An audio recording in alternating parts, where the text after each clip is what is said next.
ಈಗ ನಮ್ಮ ಕಾಲದಲ್ಲಿ ಊರಿಗೊಬ್ಬ 95% ಬರ್ತಾ ಇದ್ದ ಒಂದು ಊರಿಗೆ.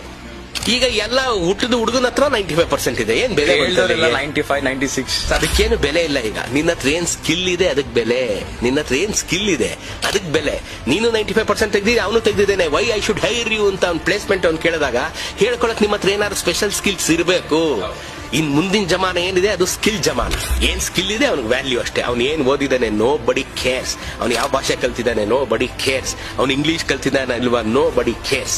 ಅವನ ಹತ್ರ ಸ್ಕಿಲ್ ಇದ್ರೆ ಅವನ ತಲೆ ಒಳಗೆ ಜಗತ್ತು ಅವನ ಮುಂದೆ ಮಂಡಿಯೂರಿ ನಿಂತು ಅವನು ಕೊಟ್ಟಂತ ಸ್ಕಿಲ್ ಅನ್ನ ಭಿಕ್ಷೆಯಿಂದ ಸ್ವೀಕರಿಸಿ ಅವನಿಗೆ ದುಡ್ಡಿನ ಹಾರ ಹಾಕ್ಬಿಟ್ಟು ಹೋಗುತ್ತೆ. ಇದು ಮುಂದಿನ ಜಗತ್ತು, ಜನರೇಷನ್. ಎಸ್, ಮುಂದಿನ ಜನರೇಷನ್ ಇದೇನೆ. ಬಿಲ್ ಗೇಟ್ಸ್ ಬಂದು ಅಮೆರಿಕಾದಿಂದ ಬಂದು ಯಾರನ್ನ ಭೇಟಿ ಮಾಡ್ದ ಮುಂಬೈನಲ್ಲಿ? ಇಲ್ಲಿ ಡಾಲಿ ದ ಚಾಯ್ ವಾಲಾ ಬೀದಿ ಬದಿಯ ಟೀ ಅಂಗಡಿಗೆ ಹೋದ. ಯಾಕೆಂದ್ರೆ he is the one who is doing the passionate tea. ಅವನು ಅಷ್ಟು ಪ್ಯಾಷನೆಟ್ ಆಗಿ ಟೀ ಮಾಡ್ತಾ ಇದ್ದ. ಹಂಗಾಗ